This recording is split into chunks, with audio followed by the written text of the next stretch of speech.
کے بعد اگلا سوال ہمارے پاس موجود ہے، اور حالت روزہ کے حوالے سے وہ سوال ہے کہ بعد السلام انہوں نے پوچھا ہے کہ آغا صاحب مجھے یہ معلوم ہے کہ حالت روزہ میں کسی بھی معصوم سے، چاردہ معصومین میں سے کسی بھی معصوم سے یا کسی امام سے کوئی جھوٹا قول منسوب کرنا روزے کو باطل کر دیتا ہے۔ میں اس بات کو جانتا ہوں، لیکن آغا صاحب معاملہ یہ ہوا کہ دوران مباحثہ جب ایک قول نقل کیا گیا چھٹے امام جعفر صادق علیہ السلام سے، تو میں نے اس قول کو سنا، کیونکہ بیان کرنے والا کوئی اور تھا، لیکن سننے کے بعد کیونکہ مجھے یہ لگا کہ یہ قول چھٹے امام کا نہیں ہے، تو میں نے اس قول کو مسترد کیا اور انکار کیا اس کا کہ یہ قول چھٹے امام کا نہیں ہے۔ یعنی میں نے جھوٹا قول نہیں کہا، بلکہ میں نے اس کو یہ کہا کہ یہ قول چھٹے امام کا ہے ہی نہیں، جبکہ بعد میں مجھے پتہ چلا کہ وہ قول چھٹے امام ہی کا تھا۔ تو اس طریقے سے قول امام کا ہی ہو اور میں نے اسے جھٹلایا ہو، تو کیا صحیح قول کو جھٹلانے سے بھی روزہ باطل ہوگا یا نہیں؟ اس کی وضاحت فرمائیے گا۔ دیکھیں جی، جو چیزیں یعنی جو عمل روزے کو توڑتا ہے وہ یہ کہ ایک بات امام نے نہ کہی ہو اور آپ کہیں کہ امام نے یہ فرمایا ہے، یہ اس سے روزہ ٹوٹ جاتا ہے۔ لیکن ایک بات جو امام نے کہی ہے اور آپ کہیں کہ امام نے نہیں کہی یہ بات، یہ آپ نے جھوٹ بولا ہے، امام پر جھوٹ نہیں باندھا۔ اور پھر یہ کہ بعد میں آپ متوجہ ہوئے ہیں،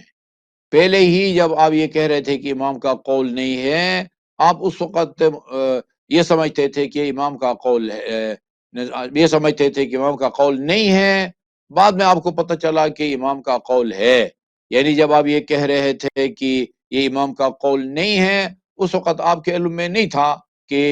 یہ امام کا قول ہے، ورنہ آپ نہ کہتے۔ تو غرض یہ کہ اس سے روزہ نہیں ٹوٹتا اس طرح سے۔ جی آغا صاحب، بہت شکریہ۔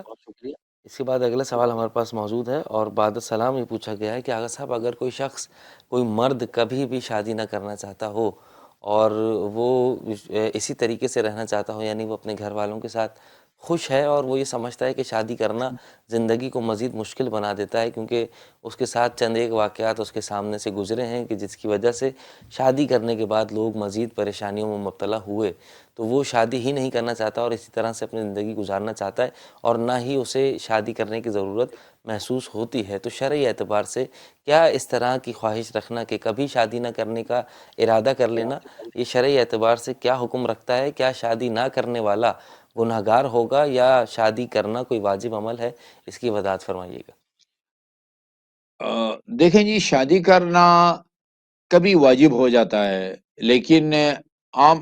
یعنی واجب تب ہو جاتا ہے کہ شادی نہ کرنے کے نتیجے میں انسان کے فعل حرام میں مبتلا ہونے کا خطرہ ہو، تو وہاں شادی کرنا واجب ہے۔ باقی شادی کرنے کی بہت تاکید کی گئی ہے، شادی نہ کرنے کی بہت مذمت کی گئی ہے۔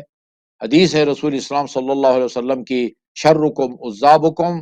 تم میں بدترین وہ لوگ جو ہیں وہ غیر شادی شدہ ہیں۔ ان العزابا کانوا اخوان الشیاطین، جو غیر شادی شدہ ہیں وہ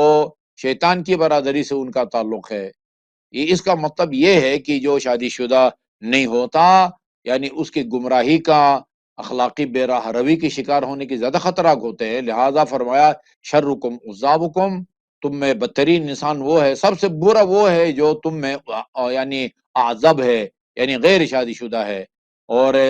جہاں مذمت کی ہے وہاں فرمایا ہے رکعتین یصلیہما المتزوج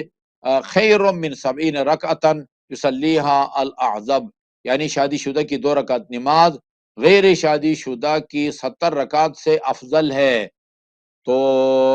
میرا نہیں خیال کہ کوئی عقل مند جو ہے نا وہ اس طرح وہ اپنا یہ نقصان جو ہے نا وہ برداشت کرے۔ اور پھر جو خطبہ عام طور پر ہم نکاح کے موقع پر صیغہ نکاح پڑھنے سے پہلے پڑھتے ہیں، اس میں آخر میں ہم رسول خدا کا یہ فرمان نقل کرتے ہیں، پھر صیغے پڑھتے ہیں۔ آپ نے فرمایا کہ النکاح من سنتی فمن رغب عن سنتی فلیس منی، نکاح میری سنت ہے، اگر یہ کوئی پسندیدہ عمل ہوتا تو سب سے پہلے رسول خدا اس پر عمل کرتے۔ شادی کرنا میری سنت ہے، فمن رغب عن سنتی فلیس منی، میری سنت سے جو اعراض کرے یعنی پہلو تہی کرے، نہ کرنے کا پروگرام بنائے، فلیس منی، اس کا مجھ سے یا میری امت سے کوئی تعلق نہیں ہے۔ میرے خیال میں اس سے زیادہ کوئی تحدید یا توبیخ ہے یا سرزنش نہیں ہوتی جو آن حضرت نے اپنے ان متعدد یا اقوال میں آپ نے وہ کی ہے، یعنی ایک تو شادی کی تاکید، شادی کا ثواب، نہ کرنے کی مذمت، اور ایک اس کو شیطان کا بھائی کہنا، یہ تو بہت بڑی جو ہے نا وہ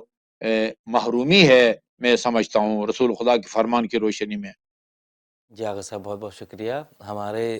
سوالات موجود ہیں لیکن ہمارے پروگرام کا وقت مکمل ہو چکا ہے۔ انشاءاللہ آنے والے پروگرام میں مزید مومنین کے سوالات کو شامل کیا جائے گا کہ جن کے جواب آپ سے دریافت کی جائیں گے۔ ناظرین کرام، دعا ہے پروردگار عالم کی بارگاہ میں، پروردگار تجھے واسطہ محمد و آل محمد کا، بالخصوص تجھے واسطہ حضرت امام حسین علیہ الصلوۃ والسلام کا، پروردگار تمام مومنین اس کائنات میں جہاں کہیں موجود ہیں، تمام عزاداروں کی، تمام عزاداری کی حفاظت فرما، تمام مومن کی جان مال عزت و آبرو کی حفاظت فرما، تمام محبان آل محمد کو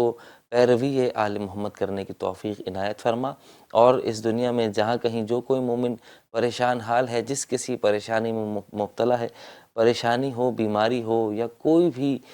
دنیا کی آفت ہو، پروردگار عالم تجھے واسطہ بحق سید الشہداء تمام مومنین کی جملہ آفات و بلیات و مشکلات کو دور فرما، اور ہماری سب سے بڑی دعا ہمارے وقت کے امام کے ظہور میں تعجیل فرما، ہمیں ان کے اعوان و انصار میں شامل فرما۔ انہی دعاؤں کے ساتھ اجازت دیجیے اپنے میزبان سید حماد علی زیدی کو۔ والسلام علیکم ورحمۃ اللہ وبرکاتہ۔